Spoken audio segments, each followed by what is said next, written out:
Buenos días, le damos la más cordial bienvenida a este segundo día de trabajo del 11º Coloquio Internacional sobre Políticas Sociales Sectoriales. Tengo el honor de presentar la conferencia magistral titulada Madre no hay más que una, familia, Estado y reproducción, la cual será sustentada por el doctor Pablo de Lora de la Universidad Autónoma de Madrid en España.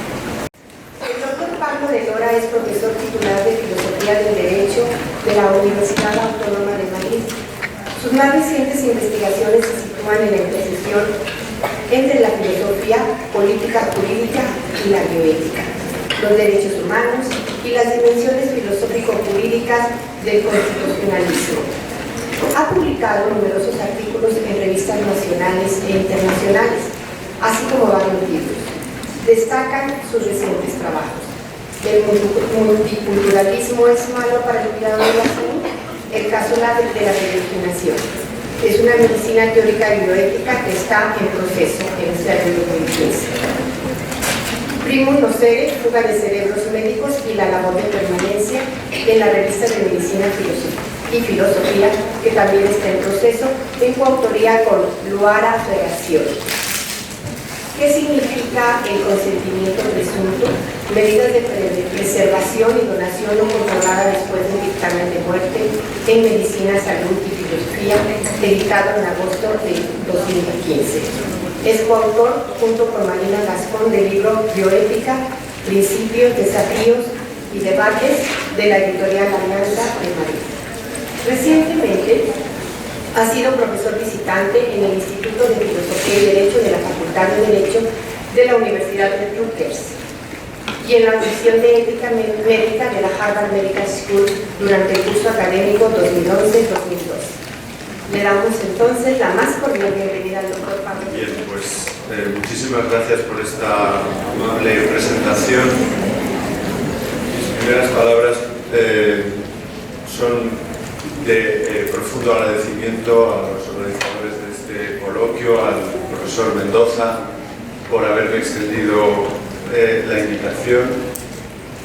Me siento verdaderamente honrado y gratificado de ver un auditorio tan lleno de curiosidad en el fondo, con avidez de conocer un poco más sobre esta cuestión que es ciertamente apasionante.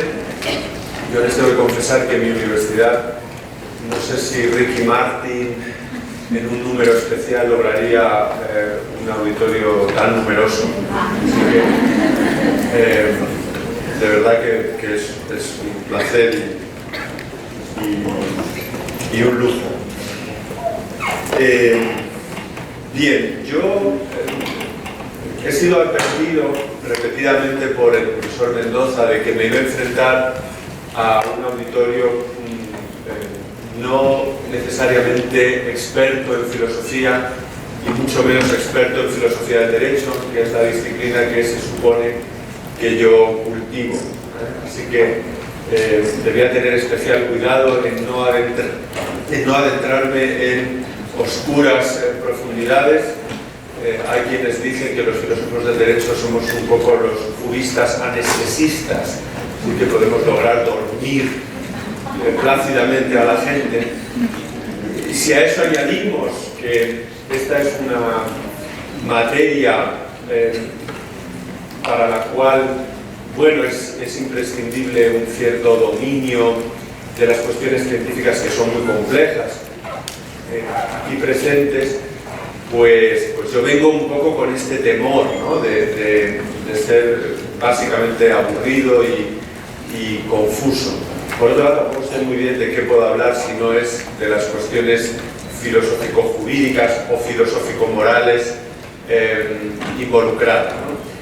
Así que, bueno, lo que me he propuesto hacer es básicamente dibujar una topografía de los que yo considero son retos más importantes, no son los únicos, por supuesto, pero sí de los más importantes que suscita el desarrollo y aplicación de las técnicas de reproducción humana asistida. Y lo voy a hacer ilustrando estas cuestiones con un caso, o en algún caso, valga la redundancia, con más de un supuesto. La mayoría de los casos son casos reales y hay un caso, un escenario que es el inicial, que es sin embargo uno de estos llamados experimentos mentales o supuesto hipotético. Bueno, con esa advertencia, con esta precaución por mi parte de no presuponer demasiadas cosas en lo que hace a estas cuestiones filosófico-jurídicas involucradas, y también porque son las 9 de la mañana, bueno, ya estamos todavía un poco somnolientos, y finalmente por aquello de que, de acuerdo con los cánones, uno debe empezar una charla de este tipo captando la audiencia del auditorio y haciendo un chiste o, en fin, diciendo algo que es particularmente gracioso. Pues yo quería empezar mi charla mencionando uno de esos maravillosos sketches que nos ha regalado el genial grupo Lelutier, que probablemente muchos de ustedes conozcan. Uno de cuyos miembros, concretamente el que tienen ustedes a su derecha, con bigote, Daniel Rabinovich, pues nos ha dejado hace poco. Yo he tenido la fortuna de verlos en Madrid en un par de ocasiones, y ahora además tenemos la fortuna de poder verlos continuamente en YouTube. Y resulta que, preparando un poco esta charla, recordé que en uno de sus números, de sus sketches, Lelutier hacía una imitación o recreaba un programa de radio imaginario, de una emisora imaginaria llamada Radio Tertulia, que además se anunciaba diciendo: si no estuviera Carlos aquí intentaría hacerlo con acento argentino, pero la radio se anunciaba algo así como Radio Tertulia, nuestra opinión y la tulia. Y en una edición especial de Radio Tertulia el programa estaba dedicado a la reproducción humana asistida, ¿no?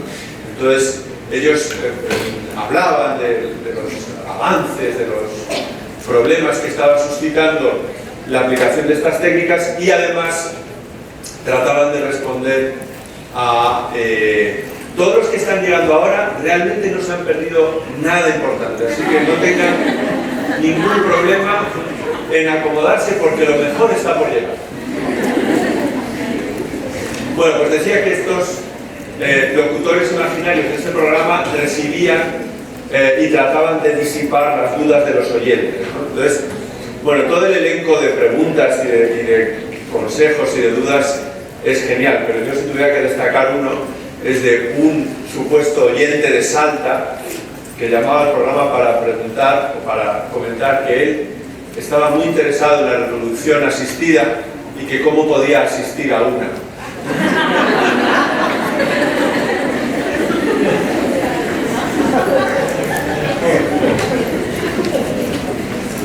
Bien, cubierto el expediente de la broma, de la relajación, de que todavía increíblemente hay personas que llegan, ven que ha empezado y no se van corriendo al bar, sino que entran. Voy ya a lo que va a constituir el núcleo de mi charla, de mi exposición. Bueno, quizá, aunque yo no pude ayer asistir desgraciadamente a toda la intervención del doctor, algunas cosas también se dijeron en la presentación que hubo a continuación. Un par de notas, digamos, conceptuales de aclaración de lo que estamos hablando, ¿no? Básicamente, cuando hablamos de reproducción humana asistida o de técnicas de reproducción humana asistida, estamos hablando de dos procedimientos, la inseminación artificial por un lado, y la fertilización in vitro con transferencia de embriones en sus múltiples variaciones en relación con quiénes y cómo aportan los gametos, y todas las derivadas técnicas que estos dos procedimientos han propiciado y que también, por supuesto, suscitan controversia, dudas, retos, etc. Por ejemplo, el diagnóstico genético preimplantacional, del que luego hablaremos un poco, y todo lo que tiene que ver con la manipulación o ingeniería genética, la investigación con células troncales embrionarias, pero básicamente de lo que hablamos es de esto. Y por supuesto que desde el nacimiento de la primera entonces llamada bebé probeta, Louise Brown, en 1978 hasta hoy, pues los avances han sido extraordinarios. Y yo no voy a dar cuenta ni mucho menos de todos ellos y de lo que cada uno de esos avances implica. Por darles simplemente dos notas muy rápidas de las últimas noticias en esta materia, ¿no? Alguna fue ya comentada ayer por Carlos en su charla, ¿no? Y que también nos permiten atisbar un nuevo horizonte de problemas. En la pantalla ven la portada de un artículo publicado por un equipo chino en abril de este año, del 2015, en una revista, Protein Cell, que bueno, pasa por ser una de las revistas pues de estas que llaman de altísimo impacto internacional, un artículo que otras revistas de parecido o incluso mayor impacto se habían negado a publicar. En este artículo se describe una serie de logros exitosos en una técnica de edición genómica. Todo esto es muy complejo y yo además no tengo la competencia suficiente como para abordarlo con todo el rigor que merece, pero básicamente estos investigadores chinos están empleando una técnica de manera muy exitosa de, por decirlo así vulgar y rápidamente, cortar y pegar trozos de un genoma humano, técnica que han aplicado en preembriones inviables. Y esto es importante, y es también su defensa, y que, de ser, digamos, aplicada hasta sus últimas consecuencias, implicaría la mutación genética en la línea germinal del genoma humano. Las mutaciones o las ingenierías o manipulaciones genéticas en la línea somática, es decir, aquellas que solo van a afectar a ese individuo, en principio cuentan con el asentimiento de la comunidad científica en su conjunto y creo que de las sociedades, en fin, nuestras en su conjunto. Pero, cosa muy distinta es que esos cambios, esas modificaciones se vayan a transmitir ya en la línea germinal a la descendencia. Esta técnica llamada CRISP, es un acrónimo, está ahora mismo en el centro de la discusión internacional sobre esta materia y lo estará seguramente en los próximos años, porque, como suele ocurrir con todos estos avances, esto tiene su lado muy positivo. ¿Quién no va a querer desterrar algunas patologías para siempre, aunque eso suponga intervenir en la línea germinal? Pero, por supuesto, tiene también su zona de sombra u oscuridad que tiene que ver con qué efectos tendrá eso, qué consecuencias, qué capacidad nos estamos arrogando para hacer ese tipo de intervenciones. Y la otra última, digamos, el último coletazo, por llamarlo así, del avance de este conjunto de procedimientos, de técnicas, es, como se comentaba ayer, la posibilidad de prevenir las enfermedades llamadas mitocondriales, lo cual supone, podría suponer, y de ahí un poco el título de mi charla, que yo, en fin, vi en su momento, un momento ya lejano, lo de que seguro que madre no hay más que una. Sabíamos hasta hace poco que por efecto de la posibilidad, por la posibilidad de la maternidad de sustitución, que nos podemos enfrentar a dos maternidades, maternidad de gestación y maternidad genética. Pues ahora la maternidad genética se desdobla, porque podemos tener la intervención de una tercera madre, que es la madre que aporta el ADN mitocondrial, para así evitar esa enfermedad mitocondrial en su futuro hijo. Así que tendríamos 3 madres. Si hay una maternidad de sustitución, podríamos llegar a tener hasta 3 madres, 4.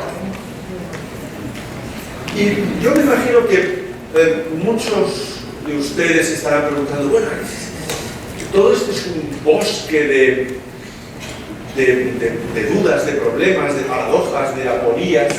Si usted me tuviera que decir, aquí en el fondo, ¿qué es desde el punto de vista filosófico, jurídico, o desde el punto de vista ético, si queréis, o incluso desde un punto de vista de aplicación o diseño de políticas públicas, ¿qué es lo que nos estamos jugando? ¿Qué es en la base lo que está en juego? Bueno, si yo me hubiera forzado a resumir la esencia del problema, diría que lo que está en el fondo en juego aquí, con el desarrollo de estas técnicas, es el alcance y límites del derecho a la reproducción humana. ¿Qué límites, qué contenido tiene ese derecho? Y si este derecho es absoluto, o si por contra encuentra algunos límites, ¿cuáles son estos y por qué? Esta me parece a mí que es finalmente el núcleo del debate filosófico-jurídico, filosófico-moral. Por supuesto que hay otras cuestiones añadidas, ¿no? ¿Cuál es el concepto de familia que vamos a manejar? Y concretamente, ¿qué tipo de familia vamos a entender que debe recibir el amparo del poder público? Bueno, y otras muchas. El papel de la mujer, otras muchas cosas. Pero creo que la esencia del asunto es finalmente esta. Porque un primer límite también se ha apuntado, es, y lo ha sido en todos los países donde ha habido resistencias a la puesta en práctica de estas técnicas, es que alguna de ellas compromete de una manera muy patente el futuro, la vida de otros. La fecundación in vitro muy probablemente, si no seguramente, implicará antes o después primero el almacenamiento y después la destrucción de preembriones. Si uno tiene la idea de que la personalidad, es decir, la existencia de derechos básicos, o que podamos predicar esa existencia, arranca desde el momento de la concepción o de la fecundación, bueno, estas técnicas deberían tener el límite de la destrucción de estas vidas que llevan aparejadas. Y siendo coherentes, y en la medida en que no sea posible evitar esa destrucción, estas técnicas se verán severamente impedidas, cuando no prohibidas. Es lo que ha ocurrido hasta hace muy poco, concretamente hasta el año 2012, en Costa Rica, donde, como se dijo efectivamente ayer, la reproducción humana asistida ha estado en la práctica imposibilitada por esta consideración, que está apoyada en la Convención Interamericana de Derechos Humanos, del derecho a la vida de toda persona, y entendiendo por tal la persona desde el momento en que se produce la concepción. Y esta es una política, una norma del Estado costarricense que ha sido amparada, o que fue en su momento amparada, por la Corte Constitucional de Costa Rica, hasta que en el año 2012 la Corte Interamericana, haciendo una interpretación radicalmente distinta del precepto de la Convención ha entendido que una serie de derechos también reconocidos en la Convención, el derecho a la intimidad personal y familiar, el derecho a la autonomía, el derecho a la protección de la salud, derechos vinculados al goce del progreso científico, superan, derrotan la fuerza que pudiera tener la protección, el interés que tengamos en proteger a esos preembriones. El Tribunal Constitucional costarricense no habría, por lo tanto, equilibrado bien los intereses en juego.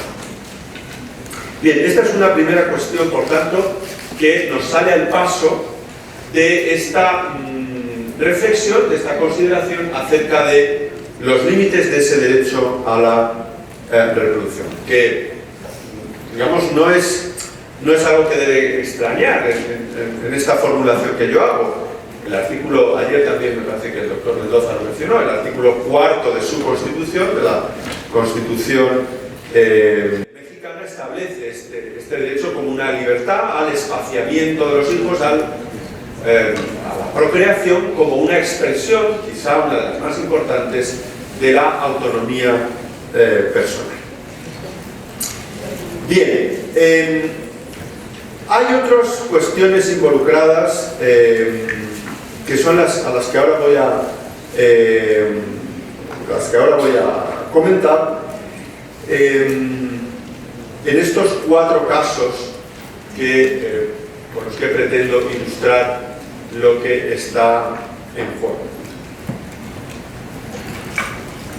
Y que son también casos que nos permiten pensar en esos límites, en ese alcance no absoluto de esta libertad, de este derecho a reproducirnos. Bueno, el primero de los casos podría ser... Ya me voy a trasladar aquí. El primero de los casos podría ser enunciado con este rótulo, ¿no? con esta inquietante pregunta. ¿Es llegar a nacer siempre un beneficio?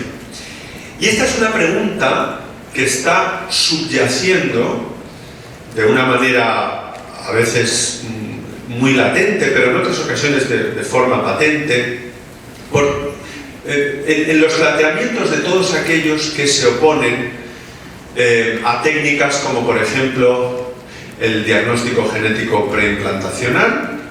Es una técnica que simplemente dicho así, es una cuestión compleja, por supuesto, pero esencialmente no consiste más que en comprobar, analizar los embriones obtenidos para descartar aquellos que sufran de alguna patología indeseable. Bien, pues aquellos que se oponen a esta técnica, aquellos que se oponen, por ejemplo, a la llamada fecundación post-mortem, que tiene 2 variantes. Puede haber una inseminación artificial post-mortem, los gametos se han obtenido pre-mortem, claro. O bien una fecundación post-mortem, porque ya se disponía de un preembrión que se implanta la viuda, ¿no? Entonces, hay mucha oposición, por ejemplo, a estas posibilidades. En España, en el año 1988, que es cuando se regula por primera vez este amplio abanico de técnicas, se introduce esta posibilidad de la fecundación post-mortem. Y muchos y muchas criticaron en su momento y siguen criticando que se permita la fecundación post-mortem.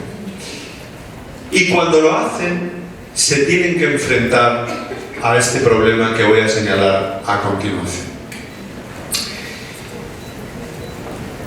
El caso es el siguiente. Vamos a suponer 2 mujeres a las que llamaremos Berta e Isabel. Berta acude a su médico porque se quiere quedar embarazada.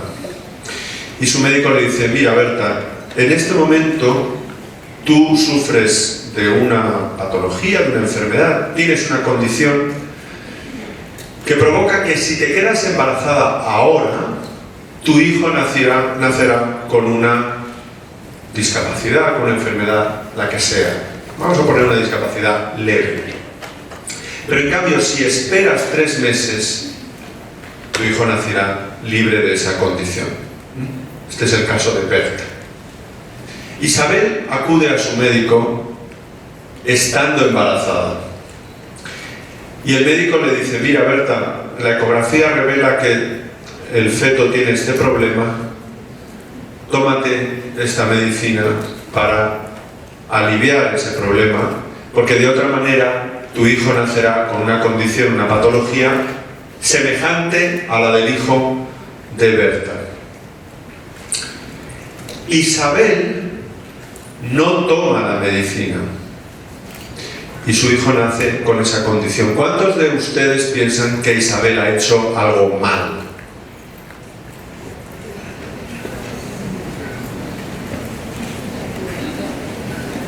¿Por qué? ¿Alguien se anima? Porque le dieron la posibilidad de que el niño no naciera bien, o sea, le dieron la opción, pues no hablara, no escuchó eso, y Podríamos decir que Isabel ha provocado un daño. Antes de darle la palabra, volvamos a Berta. Berta tampoco hace caso de su médico y no espera los 3 meses, se queda embarazada y nace su hijo o hija con esta patología. ¿Cuántos de ustedes piensan que Berta ha hecho mal?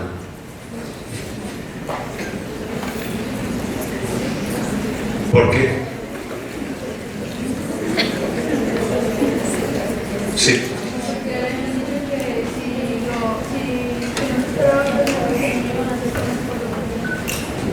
Podríamos decir que así como Isabel, Berta ha hecho un daño. ¿Por qué es diferente? Porque Berta podía haber decidido no quedar embarazada y no afectaba a nadie. Y en 3 meses se embarazaba y tenía su bebé sano. ¿Alguna otra? Sí. Porque yo creo que a lo mejor ella eligió eso porque ella podía con esa tarea o con esa seguridad, con esa situación. Y Berta pudo evitar esas situaciones de mucho antes y tener dificultades. ¿Hay alguien que, un segundo, le doy la palabra, ¿hay alguien que vea que hay alguna diferencia en estos 2 casos que es muy relevante y que no nos permite decir que en los 2 casos se ha cometido un daño? Sí. No me queda dudas qué tipo de patología es la que generó, número 1 y número 2, es que no existe la educación especial con las habilidades diferentes para compensar cierta discapacidad que podía llegar a tener la persona que nació sin esas condiciones que el médico recomendó. Vamos a poner que la discapacidad o la enfermedad es la sordera. Es decir, que si Isabel se toma la medicina, su hijo no es sordo, y si Berta espera, su hijo no es sordo. Pero Berta no ha esperado y su hijo es sordo, Isabel no se toma la medicina y su hijo es sordo. Las 2 mujeres han cometido un daño.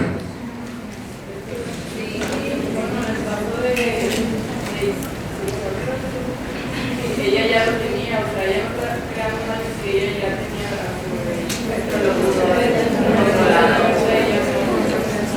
Primeramente Isabel está embarazada, pero en el embarazo no se puede tomar medicamento. Bueno, en este caso ella tenía que tomar este medicamento para evitar la sordera de su hijo. Pero ese medicamento le hubiera hecho otro daño al... Digamos, no modifiquemos el ejemplo. El ejemplo hay que tomarlo tal cual es, ¿no? Si no, no tiene sentido. Vamos a ponernos para intentar pescar o acabar de captar un poco mejor qué es lo que aquí nos está pasando. Vamos a ponernos en el papel del hijo. A ver si ahora vemos cuál es la diferencia. Los 2 hijos han nacido, uno se llama Pablo y el otro Pedro.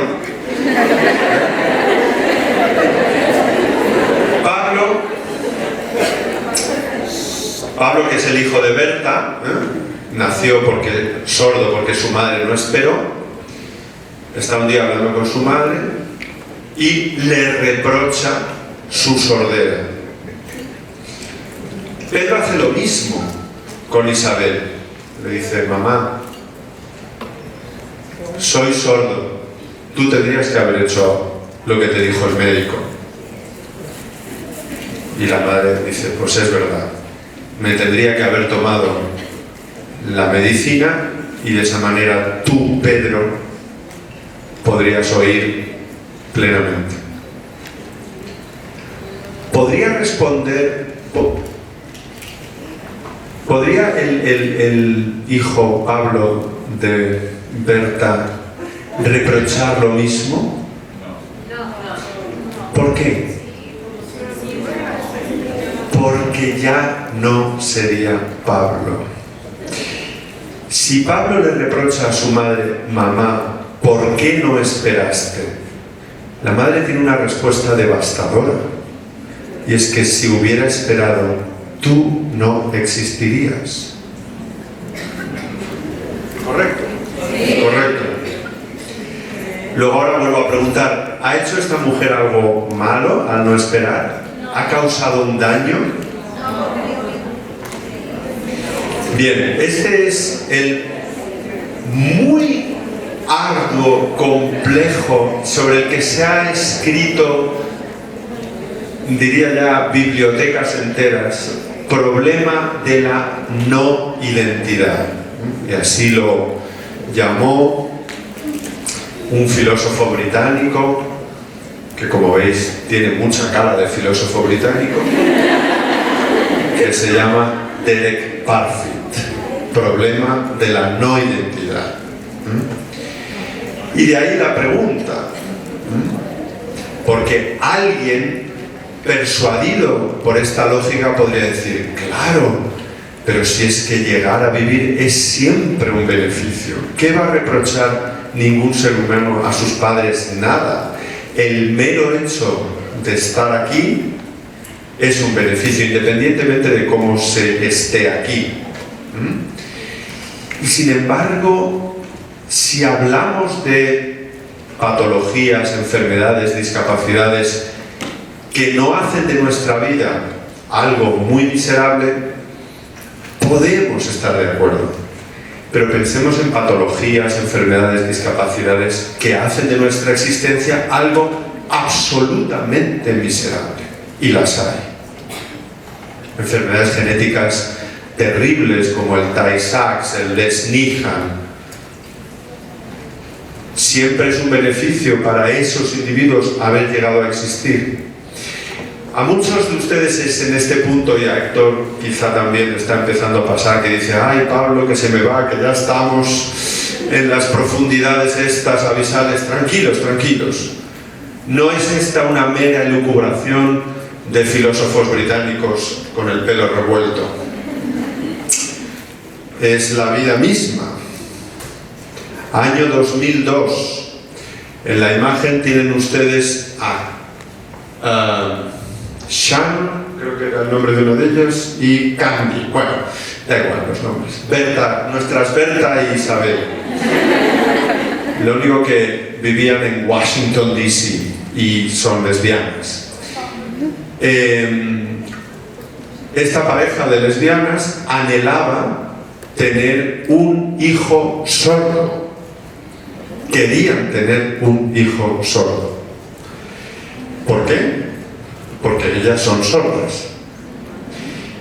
A y B, porque no consideran que la sordera sea una discapacidad. Es una manera distinta de ser. Bueno, pues se dirigieron a una clínica, ¿verdad?, de reproducción asistida, pidiendo, una de ellas, ser inseminada con gametos masculinos de un sordo. Y claro, en la clínica les dijeron: pues no. Esa condición nos hace a nosotros, por ejemplo, rechazar al donante. Bueno, pues recurrieron, digamos, a la reproducción asistida estándar o convencional. Una de ellas, no me acuerdo quién, pues resulta que tenía un amigo sordo de 9 generaciones, bueno, y tuvo un hijo con él, que ahora figura como hijo de las dos, que se llama Gaubin. Y la verdad es que fueron certeras, porque Gaubin nació con una sordera casi del 100%. ¿A quién de vosotros les parece que esta pareja ha hecho algo mal? A este señor y a lo mejor a algunos más, y al resto pues se lo están pensando. Bueno, este es el caso. Este es el problema de la no identidad. Gaubin no tiene un reproche que hacer del tipo haber elegido gametos masculinos de persona que no padece de una sordera, porque si hubiera sido así, él no habría llegado a existir. La historia tiene una vuelta de tuerca que es interesante, porque ilustra de nuevo cómo lo que está en juego aquí es nuestra concepción del daño, de qué es hacer daño. Gaubin no nació completamente sordo, sino que los médicos se dieron cuenta inmediatamente de que si le ponían un implante coclear podría llegar a oír. Las madres se negaron. Y entonces aquí sí que podríamos decir, habrá reproche. Cuando Gaubin cumpla 18 años, sí le podrá decir a sus madres, ¿cómo no me pusisteis el implante coclear? Y ahora las madres no podrán decir, porque si no tú no existirías. No, existiría, la identidad se mantiene, es Gaubin oyendo. Bien, todo esto lo traigo a colación porque, como os decía, esto que es, insisto, quizá es el asunto, el problema filosófico-moral más difícil de resolver, creo, no exagerar diciendo esto que entretiene, digamos, a los filósofos en los últimos tiempos. Es importante tener presente que esto es lo que en el fondo está en juego cuando, como os decía antes, se censura la posibilidad de la fecundación post-mortem, por ejemplo, o, de nuevo, de la práctica del diagnóstico genético preimplantacional. Una colega de mi universidad, que trabaja mucho sobre estos temas, una profesora de Derecho Civil, muy competente por otro lado, que es una ardiente detractora de la fecundación post-mortem, dice lo siguiente, y lo voy a citar. A mi juicio, dice esta profesora, ha de prevalecer el interés del hijo a que no se le prive de nacer con un progenitor que pueda cumplir frente a él el deber de asistencia de todo orden. El segundo dato, también fáctico, es el concreto sujeto que se encuentra como protagonista en uno de los polos del conflicto. Se trata de un menor de edad que, por su posición de debilidad, necesita una especial protección por parte del ordenamiento jurídico.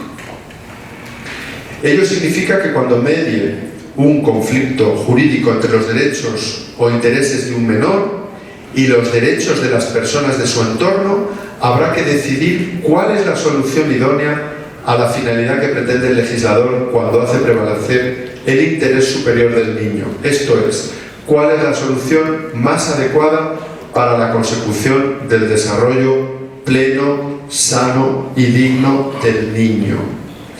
A mi juicio, es indudable que en el caso concreto de la reproducción post-mortem, es contrario al interés superior del menor que éste sea privado ab inicio de la presencia y asistencia material y afectiva de un progenitor, pudiendo preverse y evitarse tal consecuencia perjudicial por el legislador. Fin de la cita. Pero si no hay niño, No hay niño, no hay ningún niño, no hay ningún ser esperando a que tú decidas que tenga 1 o 2 progenitores. Si quieres que tenga 2, no será. No sé si estoy siendo suficientemente claro. Salvo, entonces, ¿a qué te compromete decir que en esos supuestos no debemos permitir a la viuda que se insemine o que haya una fecundación post-mortem? A lo que te compromete es a decir que para ese niño que nacerá sería mejor no haber llegado a nacer. Lo cual es sumamente contraintuitivo, porque imaginemos que esa viuda es una mujer con muchos recursos que le va a dar una vida felicísima. En el futuro, a lo mejor ese menor le dirá: hombre, a mí me hubiera gustado tener un padre que no hubiera estado muerto cuando yo nací. Ya, pero es que entonces no serías tú. Tú o eres así o no eres. Entonces, siempre que nos opongamos a políticas del tipo fecundación post-mortem, anonimato del donante, que es otra gran batalla, tenemos que ser conscientes cuando decimos que esas prácticas no deben permitirse. Por ejemplo, que el donante nunca puede ser anónimo. Bueno, eso va a hacer que el donante de esperma, el donante de gametos masculinos, eso va a hacer que haya muchísimos menos donantes. Cuando se dice que esas donaciones no pueden ser anónimas, se apela al interés del menor en conocer sus orígenes genéticos, etc. Bien, pero es que si estamos diciendo esto, lo que estamos diciendo es que es mejor que no existan aquellos menores que no van a poder tener acceso a esos datos. ¿Y es realmente mejor que no lleguen a existir? Yo tengo muy serias dudas, y en la fecundación post-mortem también las tengo. Pudiera ser que un menor nacido de una madre viuda tenga una vida perfectamente feliz. Bien, segundo caso. Bueno, seguro que conocéis a esta mujer que aparece en pantalla. ¿Quién es esta mujer? Sofía Vergara. Y dice: ¿qué pinta aquí Sofía Vergara? Pues pinta y mucho. Sofía Vergara, una conocida actriz colombiana, que es la protagonista de una serie de mucho éxito llamada Modern Family. Se casa con este caballero que aparece aquí, cuyo nombre es Nick Lev. Se someten a un procedimiento de fecundación in vitro, obtienen una serie de embriones y en el proceso la pareja se rompe. Frente a lo que suele ser habitual en este tipo de supuestos, Nick Lev, reclama para sí los preembriones congelados, pues quiere usarlos con su nueva pareja. Sofía Vergara prefiere que se descarten, o sea, que se destruyan. Bueno, ahí está la pregunta. ¿De quién son esos embriones? Que es una manera de decir cómo resolvemos este conflicto. Este conflicto, por supuesto, no es de ahora.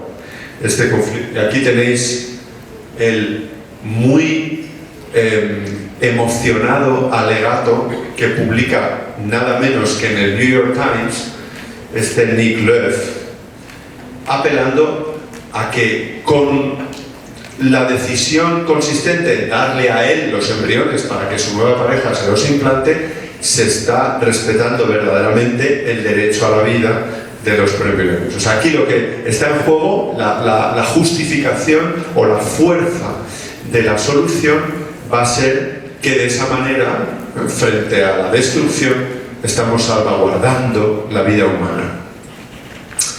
¿De quién son los embriones? ¿De Sofía o de Nick? De ambos. ¿Qué hacemos? Uno los quiere usar para implantarlos en el cuerpo de otra mujer y tener hijos con ella, y la otra parte de la pareja quiere destruirlos. ¿Qué pesa más? La vida.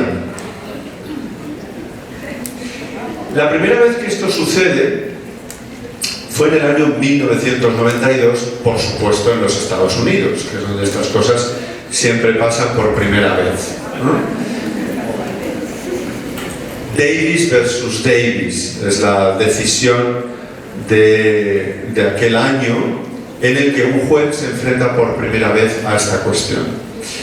Una primera, digamos, consideración que tenemos que hacer es que en muchas de estas disputas el miembro de la pareja que reclama para sí los embriones está dispuesto a que la otra pareja no tenga que arrostrar las consecuencias de la paternidad, ¿no? O sea, uno primero podría decir, bueno,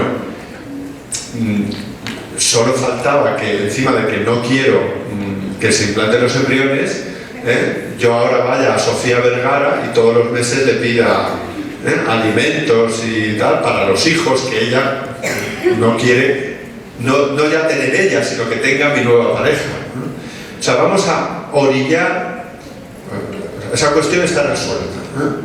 Uno de los miembros de la pareja está exento, va a estar exento, el que no quiere que se implante va a estar exento de las obligaciones que conlleva la paternidad o la maternidad. Bien, despejado eso, aquí lo que está en juego es el conflicto entre el derecho a no ser padre o madre genético y el derecho a serlo.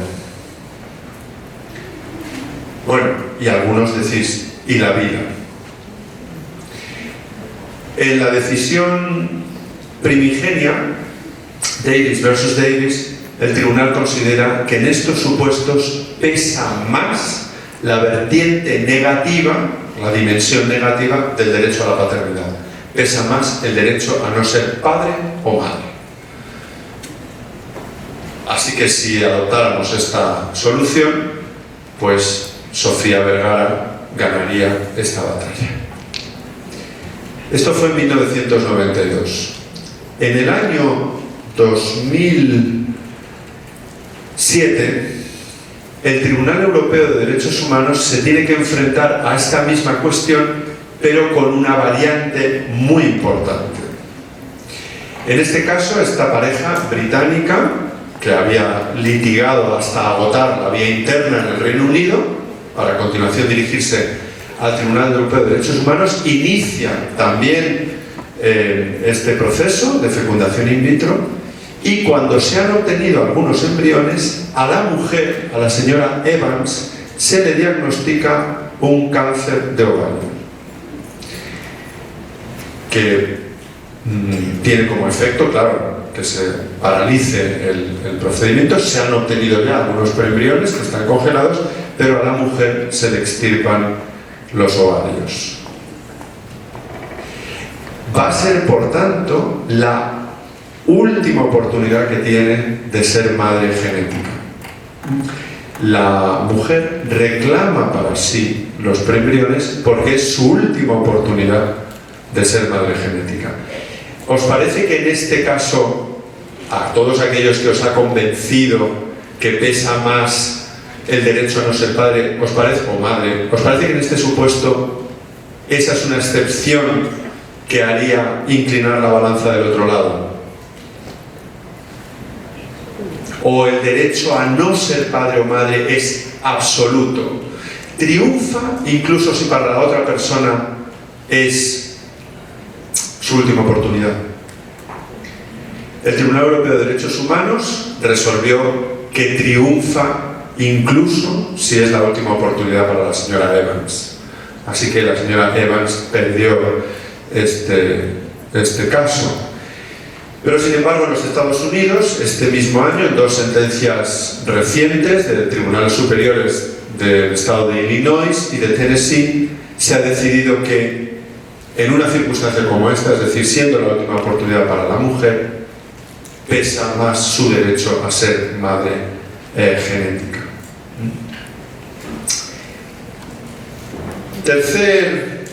Tercer asunto,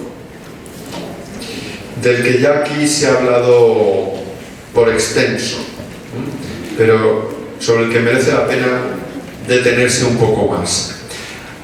A veces nos pasa que las combinatorias y las complejidades científicas y técnicas de todas estas técnicas nos nublan un poco en el sentido de no darnos cuenta de que en muchas ocasiones estamos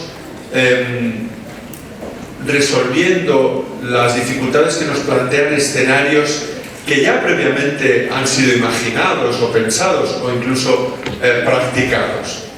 Les traigo a colación el famoso pasaje del Génesis en el que uno podría decir, sin digamos todo el aditamento tecnológico, se está describiendo la primera gestación de sustitución de la historia. Entonces Sara dijo a Abraham: he aquí que el Señor me ha impedido tener hijos, llégate, te ruego, a mi sierva. Llégate es una manera de, ya saben, como diría Lelutier, asistir. Quizá por medio de ella yo tenga hijos. Y Abraham escuchó la voz de Sarai, y si mi memoria no me falla, nació Ismael. Bueno, pues esto es una maternidad de sustitución. ¿Debemos o no debemos admitir este tipo de arreglos, este tipo de acuerdos que, para el caso concreto de un tipo de familia que ahora en muchas legislaciones, creo que en algunos estados de la República también, se admite, o sea, para el caso de las parejas o matrimonios homosexuales o gays, es la única posibilidad de tener hijos propios, ¿no? La de contratar una madre sustituta, una madre que vaya a gestar con un óvulo de ella misma o un óvulo donado, un hijo para ellos. Y bueno, aquí los problemas, como ya se ha indicado en las presentaciones previas, son muchos, ¿no? Yo les traigo a colación este caso porque el caso de la niña Gami, porque refleja quizá mejor que ningún otro el alcance que pueden tener estos problemas, estas dificultades, a lo que nos podemos ver enfrentados si no, y permítanme la expresión taurina, aunque yo tengo que confesarles que soy, en fin, no precisamente muy pro-taurino, si no cogemos el toro por los cuernos. Y aquí coger el toro por los cuernos quiere decir básicamente sentarnos, pensar y regular.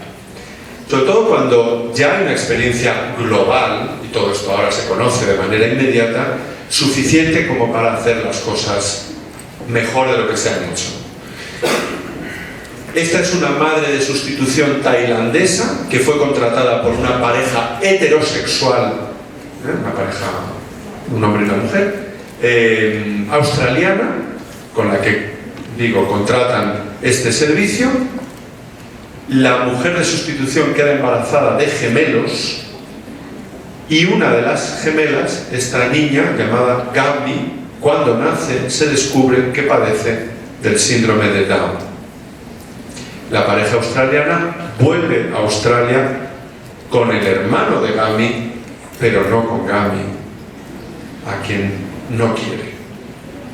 ¿Y ahora qué hacemos? ¿Quién se ocupa de Gami? ¿Quién se ocupa de darle sustento? ¿De quién es Gami? En el mundo, la mayoría de las legislaciones a día de hoy prohíben o restringen de una manera muy fuerte este tipo de contratos, este tipo de acuerdos. Es el caso de España, donde, a pesar de que, como antes os indicaba, la legislación de 1988 fue muy avanzada, en este punto concreto se decidió declarar que este tipo de contratos iban a ser nulos de pleno derecho, es decir, no iban a surtir ningún efecto, y que en todo caso la maternidad sería la de la madre de gestación. Como diría Lelutier, la madre de gestación, o lo decían al revés, decían, una solución puede ser que la madre genética tenga más derechos que la madre que lo parió, ¿no? Bueno, pues en España se ha decidido que en caso de conflicto la maternidad que prime sea la maternidad de gestación. En Francia ocurre otro tanto, en el Reino Unido se permite este tipo de acuerdos solo si son de carácter altruista, es decir, si no hay dinero de por medio. En la legislación uruguaya ayer se dio muy buena cuenta de cuáles son las posibilidades y las regulaciones que se han hecho. Y en los Estados Unidos, concretamente en el estado de California, desde hace tiempo existe la posibilidad de la maternidad de sustitución comercial. También en la India, con muchas menos garantías y con unas condiciones mucho más denigrantes, si se quiere, para las mujeres que participan en este tipo de actividad. A California acuden de una manera ya, diríamos, importante, muchas parejas, bastantes parejas españolas, bastantes parejas francesas, que ven allí la posibilidad de realizar algo que en su país no pueden realizar y que se encuentran al volver a sus países con esos niños con dificultades enormes, porque claro, las autoridades judiciales del país que corresponda, España o Francia, no quieren inscribir a esos hijos como hijos de esa pareja en la medida en la que han participado en un negocio que se considera antijurídico, pero también como una afrenta a la moral.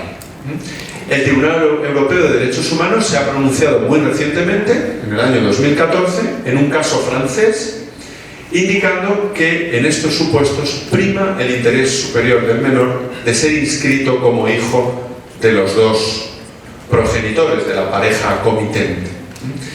Y por lo que parece, eso salta la cuestión. La cuestión ahora es si vamos a dar el paso o no de permitir dentro de nuestras fronteras lo que estamos permitiendo que se haga fuera. Porque aquí, con todos mis respetos, me parece que hay en el fondo una tremenda hipocresía moral. Por no decir una desigualdad notable, y es la de decir, bueno, si usted se lo puede pagar e irse a California, excuso decirles lo que eso en términos económicos supone, o si no tiene tantos recursos, si se va a la India, excuso decir lo que eso en términos de explotación supone. La situación de las mujeres gestantes de sustitución en la India se ha descrito, y no creo que sea exagerado, como la de mujeres que viven en granjas, ¿no? Pasan toda su gestación, todas juntas, en centros que realmente asemejan una granja, con contratos leoninos, condiciones económicas en el intercambio muy desventajosas, etcétera, etcétera. Bueno, y uno podría en esto ser absolutamente coherente y decir, no vamos a cambiar nada, y si las parejas acuden al extranjero, cuando vuelvan, pues por mucho interés del menor que haya, nosotros vamos a persistir en nuestra decisión de considerar que estos contratos, estos acuerdos son inadmisibles. Bien, ¿por qué lo son? Muy rápidamente, voy a dar simplemente dos ideas al respecto de cuáles son las posiciones enfrentadas.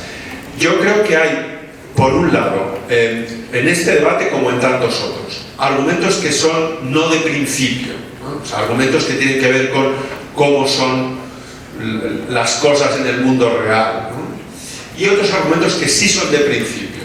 Se dice, por ejemplo, bueno, incluso si yo pudiera asegurar el consentimiento genuino de la mujer, si la pudiera pagar bien, etcétera, etcétera, esos contratos son indignos, son una forma de denigración de los sujetos porque se pone en el mercado algo tan íntimo, tan especial, tan consustancial a la esencia humana como es una gestación, ¿no?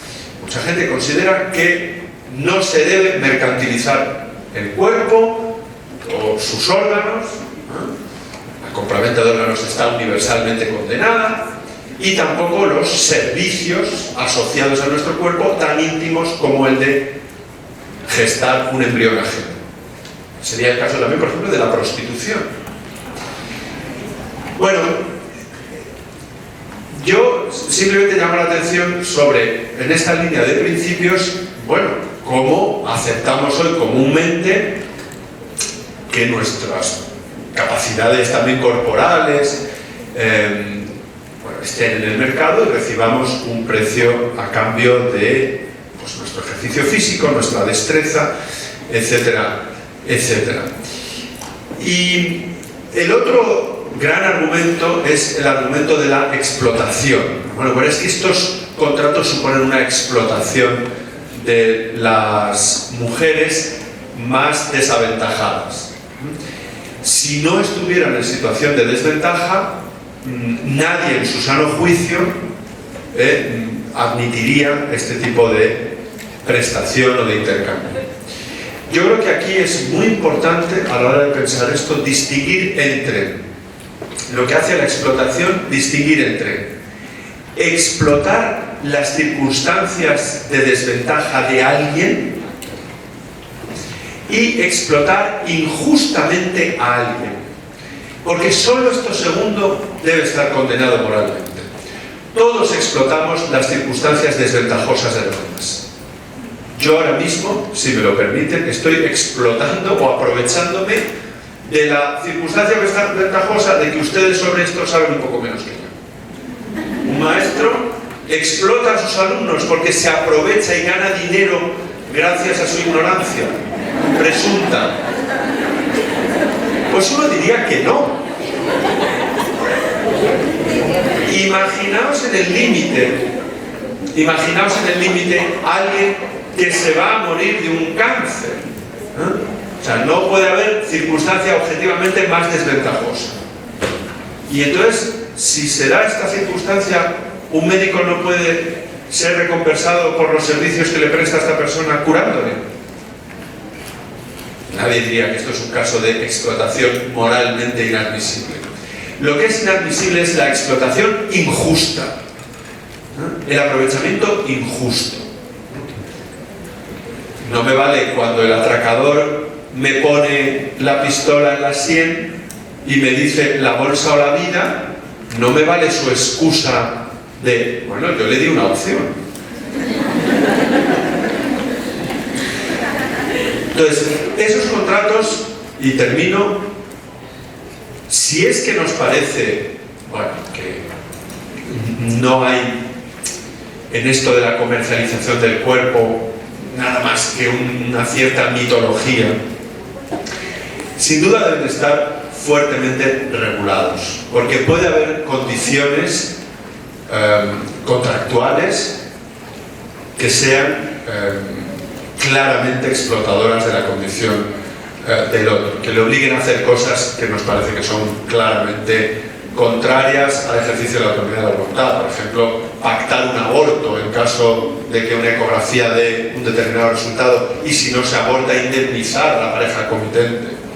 Hay, por supuesto, que tener en cuenta la especial circunstancia de qué es lo que se está haciendo, ¿no? Probablemente para la mujer que gesta el embrión ajeno va a ser muy difícil, o será más difícil que en otras circunstancias o que en otros cometidos, entregar a ese menor. Bueno, se pueden arbitrar soluciones, por ejemplo, que la mujer que vaya a participar en este tipo de acuerdos sea ya madre, ¿no? Para que esa dificultad no sea tan probable. Pero yo creo que estamos abocados a pensar sobre esta cuestión y a regularla de una manera mucho más intensa de lo que hasta ahora ha venido sucediendo. Bueno, aquí tenéis una representación, una de las muchas representaciones pictóricas de este primer contrato de sustitución de la historia. Cuando yo visité México la primera vez, hace muchos años, escuché, no sé si esto sigue diciéndose o si ya está un poco desfasado, aquello de al que nació para tamal del cielo le caen las hojas, ¿no? Bien, esto, y es el último asunto del que muy rápidamente voy a hablar, tiene que ver con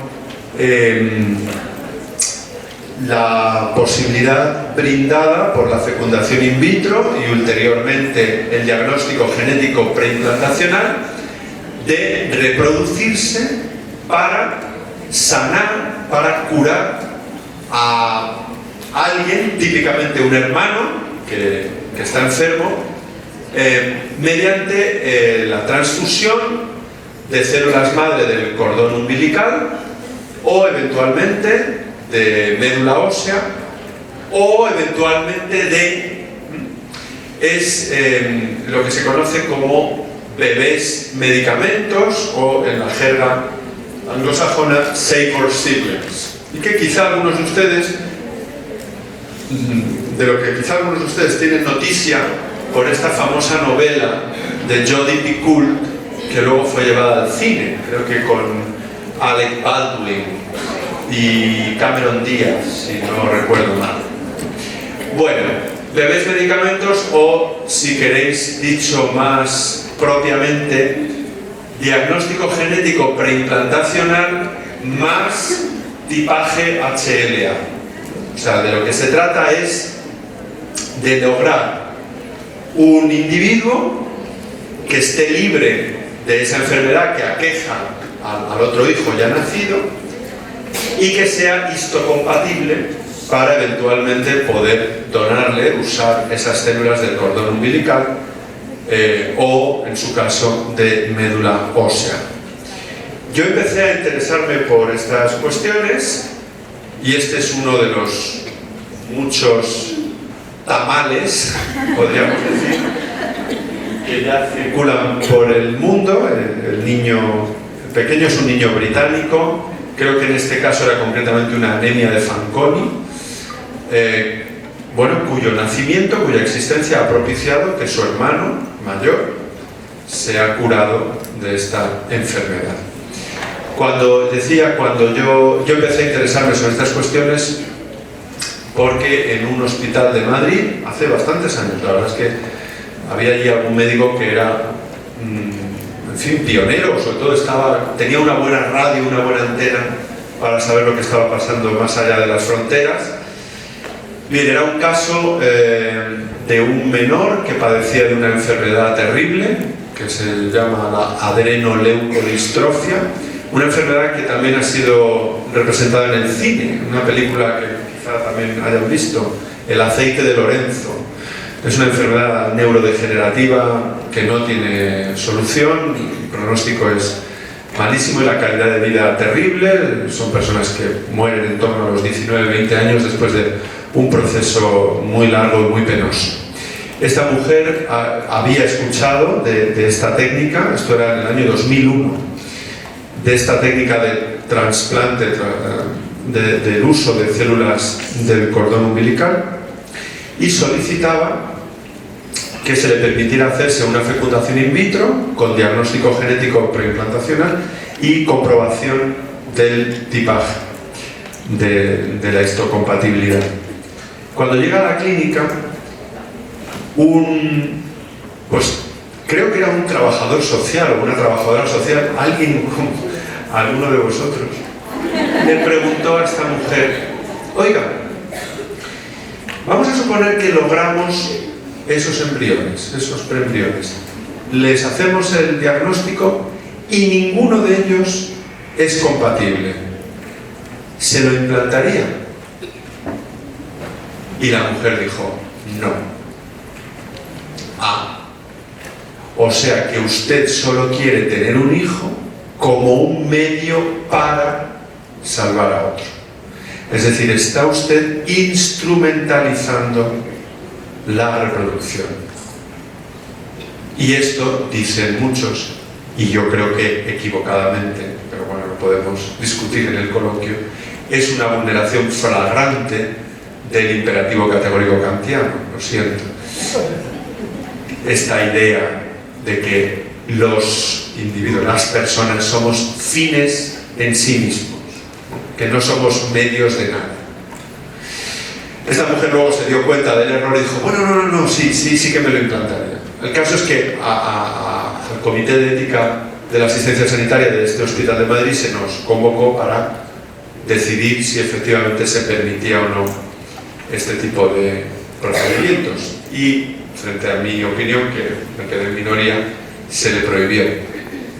Después, esta técnica se ha desarrollado muchísimo en los Estados Unidos, en Inglaterra, donde también ha habido casos polémicos, y recientemente, bueno, hace 4 o 5 años, en el año 2006, una reforma legislativa que asegurara un poco mejor la permisión jurídica, la permite también en España, solo para las enfermedades genéticas hereditarias, no para cualquier otra condición, y previo informe vinculante de un comité que se ocupa de visar esos supuestos. O sea, hasta la fecha de hoy, si mis datos no son erróneos, en España han nacido 4 de estos tamales. Aunque, todo hay que decirlo, no sabemos mucho acerca del éxito o fracaso de esas transferencias, de esos usos de las células del cordón umbilical o de la médula ósea. En la película y en la novela en la que se basa de Jodie Picoult, claro, cuando pensamos en células del cordón umbilical, pero o sea, si tenemos en cuenta el primum non nocere que se mencionaba ayer, ¿no? Ante todo no hagas daño, hombre, el cordón umbilical se va a tirar a la basura. O sea, aquí el asunto de la beneficencia no está comprometido, ¿no?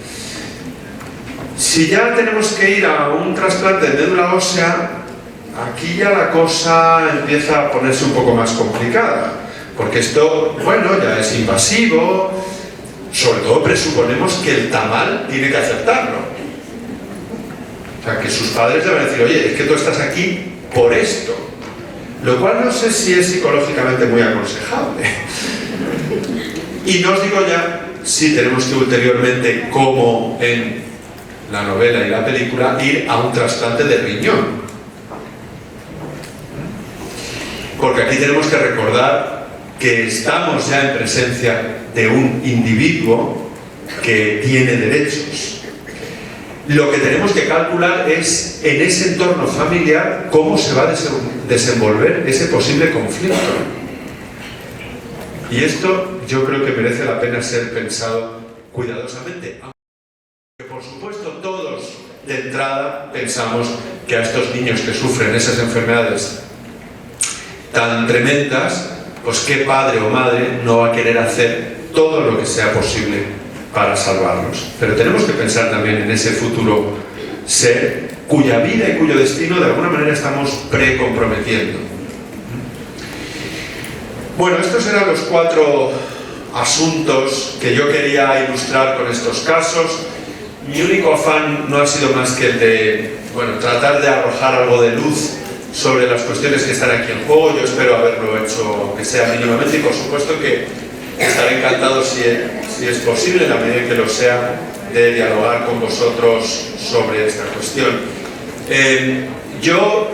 Y abusando un pelín de su generosidad, sobre todo en el tiempo, que probablemente ya me he excedido más de la cuenta, sí quería, por último, no puedo resistirme a decirles que, no sé si conocen estos llamados MOOCs, del acrónimo MOOC. Si digo MOOC, ¿alguien le suena algo en la cabeza? Bueno, MOOC responde a Massive Online Open Courses, así que son cursos masivos online. Bueno, hay 2 plataformas de este tipo de cursos que son gratuitos. Una de ellas es la que lidera el MIT y Harvard, que, como sabéis vosotros, pues son 2 universidades así de poca monta. Esta plataforma se llama EDX. Bueno, mi universidad, que esta sí que es de mucha menos monta, recientemente se ha adherido a esta plataforma y también ofrece estos cursos. Y yo tengo el honor de, junto con una colega con la que trabajo mucho sobre cuestiones de bioética, la doctora Pérez Blanco, que es una médico intensivista y una mujer extraordinaria, una bioeticista muy buena, ofrecemos un curso sobre trasplante de órganos, desafíos éticos y jurídicos. Arranca el 6 de octubre, es la segunda edición, ya lo ofrecimos el año pasado y tuvimos más de 2.000 alumnos de todo el curso. Tengo que decir que el tercer país en número de alumnos fue México. Así que si os interesa este tipo de asuntos, para el caso de los trasplantes de órganos, a ver si este año México es el primer país en número de alumnos. Ahí tenéis la dirección. Muchas gracias por vuestra generosidad y atención.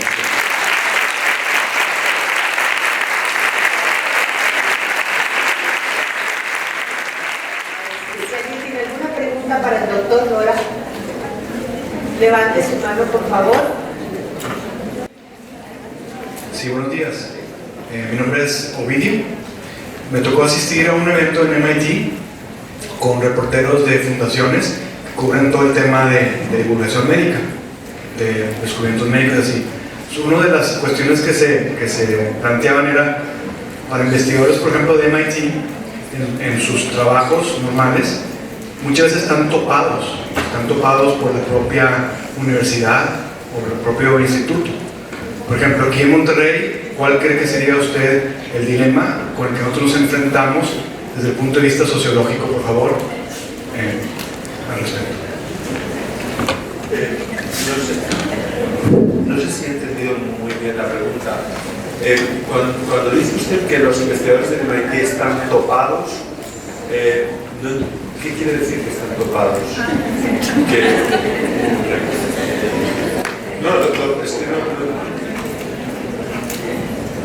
Es decir, que no pueden, por ejemplo, congelar un cordón umbilical, por ejemplo. O sea que, digamos, esos investigadores se encuentran con restricciones en el desarrollo de su experimentación o de sus descubrimientos científicos. Y entonces la pregunta es ¿cuál dilema cree usted que tendremos nosotros como mexicanos desde el punto de vista del dilema ético aquí en... Bueno, a ver, la cuestión genérica también se planteaba ayer, es la de siempre y es universal. Es, por un lado, la evidente, digamos, el evidente beneficio que redunda para la humanidad, el progreso científico, lo que ha redundado, y concretamente el progreso de la ciencia médica y de la biología, y los malos usos posibles de esos descubrimientos y de esas técnicas. Con eso hemos convivido desde siempre y vamos a tener que seguir conviviendo. Yo, digamos, no puedo decir nada más allá que esta bondad, pero sí diría que tampoco estoy muy de acuerdo con la idea esta de, bueno, no hagamos nada porque en el fondo como se va a hacer, o sea, al avance científico nadie le pone puertas, pues da igual, ¿no? Bueno, yo no creo que debamos operar bajo esta premisa, que en el fondo significa decir algo así como, bueno, va a venir un tsunami y, bueno, pues refugiémonos, pero frente a algunos eventos naturales, pues no tenemos capacidad de respuesta. Y yo creo que frente al avance de la ciencia, frente a lo que se haga, hombre, no frente al conocimiento, de lo que la gente quiera pensar o investigar, pero sí que podemos como sociedades decir, bueno, esto se puede hacer o esto no. Pensemos simplemente en un ámbito que yo creo que es obvio el avance, por lo menos en los países que hemos desarrollado, ¿no? Las cosas que se han permitido hacer experimentando con seres humanos y las cosas que hoy, no sé, salvo de manera clandestina, no admitiríamos bajo ningún concepto que se hiciera. Pero bueno, en fin, no sé si esto es una respuesta más allá de lo que usted mismo probablemente piensa.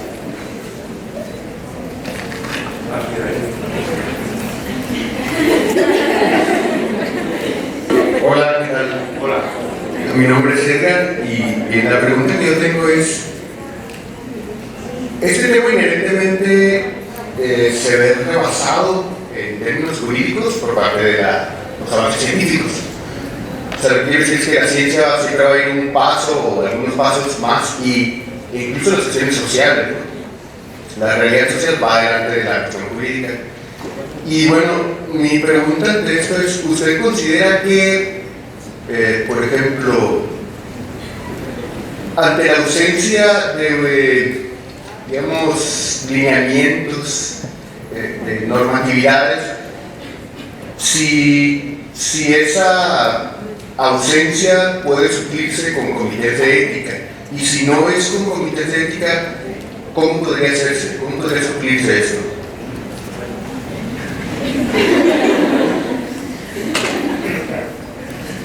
No, algo así porque me gusta me hace así como intentar pensar y me da aspecto como de que voy a decir algo muy inteligente.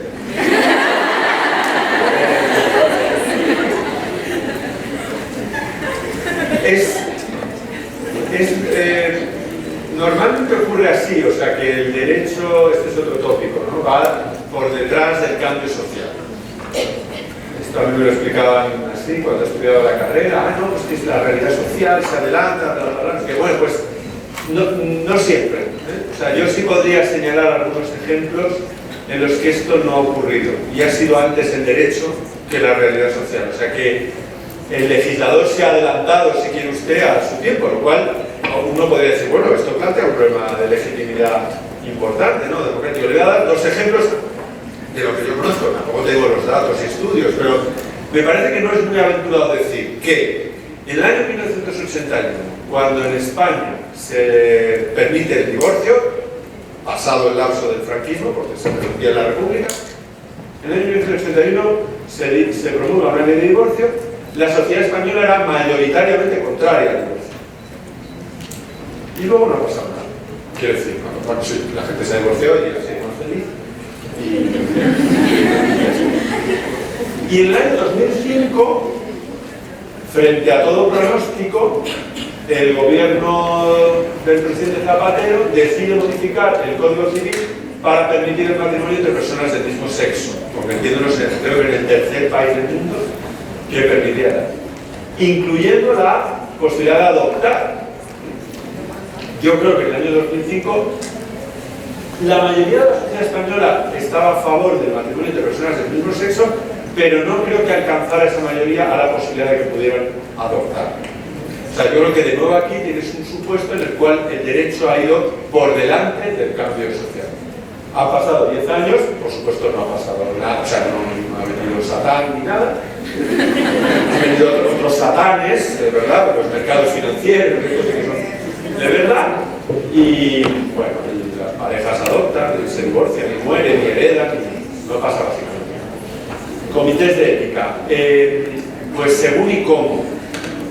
Yo creo que son un instrumento útil siempre y cuando estén suficientemente compensados en su representación, lo cual no quiere decir necesariamente que incluyan a alguien como yo, por ejemplo. O sea, voy a intentar ser yo el primer imparcial. Yo creo que los bioéticos en general estamos demasiado a veces ofuscados, bueno, y no tenemos no sé, un pedigrí especial. Me parece que allí tienen que estar representados los clínicos, los científicos que saben de lo que se está hablando, y una representación social, todo lo variada que se quiera. Pero las grandes cuestiones y los grandes asuntos, yo creo que deben ser el producto de la deliberación y de la decisión de un órgano representativo estándar, que debe ser transparente en su toma de decisiones, como también debe serlo en los comités de ética correspondientes. Aunque es verdad que está en juego la intimidad, los datos del paciente y cosas muy sensibles, pero las cosas se pueden hacer, yo creo que bien, conjugando todos esos intereses. Si me pides más comprensión, pues copiemos todos a la autoridad británica en esta materia, la HFEA, la Human Fertilization and Embryology Authority, que me parece modélica. Si alguno quiere entrar en su página web,